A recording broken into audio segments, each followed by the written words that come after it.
ಶಿವಮೊಗ್ಗದಿಂದ ಚಿತ್ರದುರ್ಗಕ್ಕೆ ಸಾರ್ವಜನಿಕರಿಗೆ ಅನುಕೂಲ ಆಗಲಿ ಅಂತೇಳಿ ಸುಮಾರು 500 ಕೋಟಿ ವೆಚ್ಚದಲ್ಲಿ ನಡೆದಂಥ ಕಾಮಗಾರಿ. ಆದರೆ ಇದು ಇನಾಗ್ರೇಷನ್ ಆಗಿ ಇನ್ನು 20 ದಿವಸ ಆಗಿಲ್ಲ. ಮಾನ್ಯ ಶಿವಮೊಗ್ಗದ MP ಆದಂಥ ರಾಘವೇಂದ್ರ ಅವರು ಬಂದ್ಬಿಟ್ಟು ಪೂಜೆ ಮಾಡಿ ಹೋಗಿದ್ದರು. ಆದರೆ 10 ದಿವಸಕ್ಕೆ ರೋಡೆಲ್ಲ ಕ್ರ್ಯಾಕ್ ಬಿದ್ದು ಗುಂಡಿ ಬೀಳ್ತಾ ಇದೆ. ಹಾಗಾಗಿ ಸಾರ್ವಜನಿಕರೆಲ್ಲ ಸೇರಿಬಿಟ್ಟು ರಸ್ತೆನ ಸ್ಟಾಪ್ ಮಾಡಿಸಿದ್ದೀವಿ. ಇದು ನೀವೇ ನೋಡ್ದಂಗೆ, ಸಾರ್ವಜನಿಕರೆಲ್ಲ ನೋಡ್ದಂಗೆ ಇದು ಈಗ ಮಳೆಗಾಲ ಇನ್ನೂ ಸ್ಟಾರ್ಟು. ಈಗಲೇ ಹಿಂಗಾದರೆ ದಯವಿಟ್ಟು ಹೇಳ್ತೀನಿ, ಸಾವು ನೋವುಗಳು ಆಗೋದ್ರಿಂದ ಮುಂಚೆ ಈ ಭ್ರಷ್ಟ ಅಧಿಕಾರಿ ಯಾರಿದ್ದಾನೆ, ಇಂಜಿನಿಯರ್ ಯಾರಿದ್ದಾರೆ, ಕಾಂಟ್ರಾಕ್ಟರ್ ಯಾರಿದ್ದಾರೆ, ಅವ್ರಿಗೆ ಕರೆಸ್ಬಿಟ್ಟು ಇದನ್ನ ನೀಟಾಗಿ ರಸ್ತೆನ ಸಾರ್ವಜನಿಕರಿಗೆ ಅನುಕೂಲ ಮಾಡಿಕೊಡ್ಬೇಕು. ಯಾಕಂದರೆ ಇದು ನಮ್ಮದೇ ದುಡ್ಡು, ಜನಗಳ ತೆರಿಗೆ ದುಡ್ಡಲ್ಲಿ ಮಾಡ್ತಾ ಇರ್ತಕ್ಕಂಥದ್ದು, ಯಾರ್ದೋ ಮನೆಯಿಂದ ತಾಂಬಂದು ಕೊಟ್ಟಿರೋಂಥ ದುಡ್ಡಲ್ಲ ಇದು. ಹಾಗಾಗಿ ಸಾವು ನೋವುಗಳಾಗೋದ್ರಿಂದ ಮುಂಚೆ ಮಾನ್ಯ MP ಅವರು ಇದ್ರ ಬಗ್ಗೆ ಗಮನ ಹರಿಸ್ಬೇಕು. ಮತ್ತು ಈ ರಸ್ತೆ ಇನಾಗ್ರೇಷನ್ ಆಗೋದ್ರಿಂದ ಮುಂಚೆ ಇಲ್ಲಿ ಮೊದಲನೇ ಹೆಣ ಬಿದ್ದಿದ್ದೆ ನಮ್ಮ ಅಣ್ಣಂದು. ಯಾಕಂದರೆ ಅವನು ಈ ರಸ್ತೆಗೆ ಜಮೀನು ಕೊಟ್ಟವನು, ಆ ಜಮೀನು ಜಾಗದಲ್ಲೇ ಆಕ್ಸಿಡೆಂಟ್ ಆಗಿ ಸತ್ತೋದ. ಆವಾಗ ನಮ್ಮ ಶಿವಮೊಗ್ಗ ಜಿಲ್ಲೆ ಮಂತ್ರಿಗಳಾದಂಥ ಮಧು ಬಂಗಾರಪ್ಪ ಅವರು ಬಂದು ಅವರಿಗೆ ಆಶ್ವಾಸನೆ ಕೊಟ್ಟು ಅವರಿಗೆ ಧೈರ್ಯ ತುಂಬಂತ ಕೆಲಸ ಮಾಡೋಗಿದ್ರು.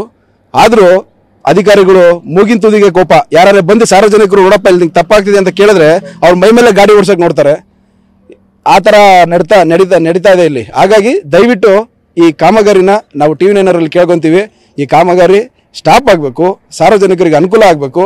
ನಿಮ್ಮ ಉತ್ತಮವಾದ ಸಮಾಜ ಸೇವೆ ಏನಿದೆ TV9 ಇದರಲ್ಲಿ ಗುರುತಿಸಿ ಶಿವಮೊಗ್ಗ ಜಿಲ್ಲೆಗೆ ಇದು ಒಂದು ಮಾರ್ಗದರ್ಶನ ಆಗಬೇಕು ಅಂತ ಕೇಳ್ಕೊತಾ ಇದ್ದೀವಿ. ಚಿತ್ರದುರ್ಗ ಹೈವೇ ಇದು, ಇಲ್ಲಿ ನಮ್ಮ ಜಮೀನಲ್ಲೇ ಹೋಗಿರೋಂಥ ಇದು ರೋಡು.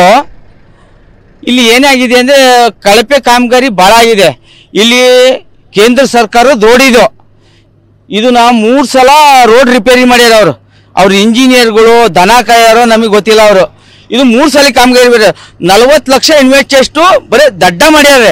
ಫಸ್ಟ್ ಕಟ್ಟಡ ಕಟ್ಟಿ ಈ ಮಣ್ಣು ಏರ್ಬೇಕಾಗಿತ್ತು, ಅವ್ರು ಕಟ್ಟಡ ಕಟ್ಟಲಿಲ್ಲ. ಫಸ್ಟ್ ಮಣ್ಣು ರೈತರ ತೋಟ ಗುಡಿಸಿದ್ರು, ಅದ್ರ ಮ್ಯಾಗೆ ರೈತರು ಗಲಾಟೆ ಮಾಡಿದ ಮ್ಯಾಗೆ ಆಮೇಲೆ ಬಂದು ಆ ಮಣ್ಣು ಎತ್ತಾಕಿ ಅವ್ರ 2-3 ಸಲ ಲೈನು ತೋಟದವು ಅಡಿಕೆ ಗಿಡ ಹೋದ್ಮೇಲೆ ಆಮೇಲೆ ಬಂದು ಮಣ್ಣು ಏರಿಸಿ ಆಮೇಲೆ ಕಟ್ಟಡ ಕಟ್ಟಿದ್ದಾರೆ. ಅದು 500ರಿಂದ 1000 ಲೋಡ್ ಮಣ್ಣು ಹೊರಗಾಕಿ ಮತ್ತು ಒಳಗಾಕಿ ಮತ್ತು ಬಹಳಷ್ಟು ಇನ್ವೆಸ್ಟು ಇಲ್ಲಿ ಮಾಡಿದ್ದಾರೆ ಅವರು.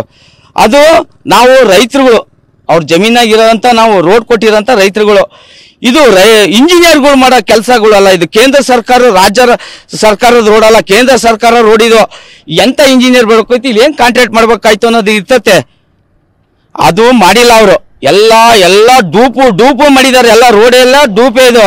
ಆಮೇಲೆ ಇಲ್ಲಿ ಹೋಗಿರೋಂಥ ಜಮೀನು 77ನೇ ಸರ್ವೆ ನಂಬರ್ನಾಗೆ 4 ಜನ ಅದೀವಿ ಇಲ್ಲಿ. 77ನೇ ಸರ್ವೆ ನಂಬರ್ನಾಗೆ ಬರೀ 1 ಕಂತು ಬಷ್ಟೇ ದುಡ್ಡು ಬಂದಿರೋ ನಮಗೆ. ನೀನು 2ನೇ ಕಂತು ಬಂದಿಲ್ಲ, 3ನೇ ಕಂತು ಬಂದಿಲ್ಲ. ಇದು ಕೇಳಿದರೆ ನಾವು ಅಳತೆ ಮಾಡಕ್ಕೆ ಹೋದಾಗ ಸರ್ವೆ ನಂಬರ್ 5 ಕೊಟ್ಟಿಲ್ಲ ನಮಗೆ.